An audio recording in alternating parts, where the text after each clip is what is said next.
les stratégies invisibles de l'ennemi et comment les démasquer. Et si ce que vous vivez n'était pas le fruit du hasard? Et si derrière certaines oppositions se cachait une stratégie sournoise de l'ennemi? Car Satan ne se présente pas toujours avec des chaînes et du feu. Il se déguise, il trompe, il s'infiltre. Satan lui-même se déguise en ange de lumière. 2 Corinthiens 11-14. Alors, comment reconnaître ces tactiques invisibles? Comment ne pas tomber dans ces pièges? La stratégie du découragement spirituel.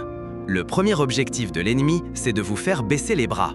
Pas en vous combattant frontalement, mais en vous fatiguant doucement. Par des retards, des frustrations, des presque victoires. C'est ce qu'il a tenté avec Élie.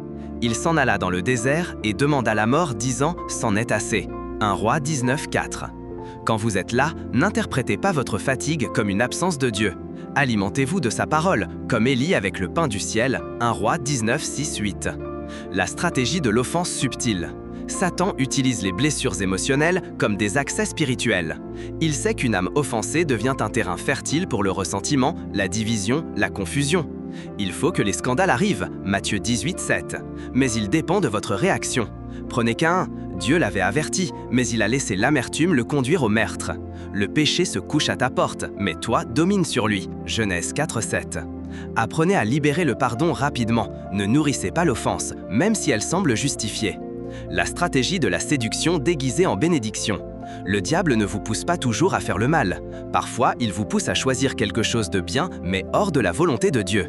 L'arbre était bon à manger, agréable à la vue, Genèse 3-6. Mais ce n'était pas le bon fruit. Il a aussi proposé à Jésus tous les royaumes du monde sans passer par la croix, Matthieu 4-8-9.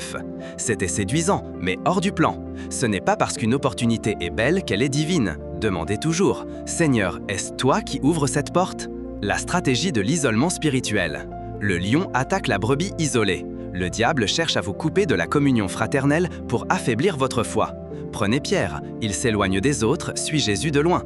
Et c'est là qu'il tombe, reniant son maître. Luc 22, 54-62.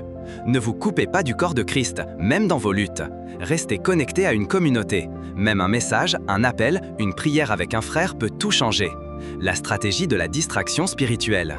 Il ne vous combat pas toujours avec des cauchemars. Parfois, il vous distrait juste assez pour que vous arrêtiez de prier. Martha, tu t'inquiètes et tu t'agites pour beaucoup de choses. Luc 10, 41. Le service est bon, mais la présence de Jésus est meilleure. Identifiez vos sources de distraction. Bloquez intentionnellement du temps pour l'écoute de Dieu. Déclaration pour démasquer et renverser les stratégies de l'ennemi. Déclaration. Je suis éveillé spirituellement. Je ne marche pas selon la chair, mais selon l'esprit. J'ai le discernement pour voir ce que les yeux naturels ne voient pas. 1 Corinthiens 2, 14-16, Romains 8, 5. Déclaration. Aucune ruse, aucun piège de l'ennemi ne prévaudra contre moi.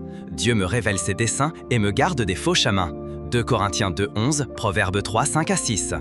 Déclaration. Je demeure enraciné dans la vérité, entouré du peuple de Dieu et protégé par la sagesse divine. Je suis invincible dans la lumière de Christ. Éphésiens 5, 8-11, Psaume 1-3. Le discernement est votre première ligne de défense. Vous ne pouvez pas vaincre ce que vous ne voyez pas, mais vous avez reçu l'esprit de discernement capable de démasquer, d'éclairer, d'exposer les œuvres cachées. Ce qui est révélé est lumière, Éphésiens 5-13. Tant que vous marchez dans la lumière de la parole, aucune ombre, aucune ruse, aucun piège ne pourra vous capturer.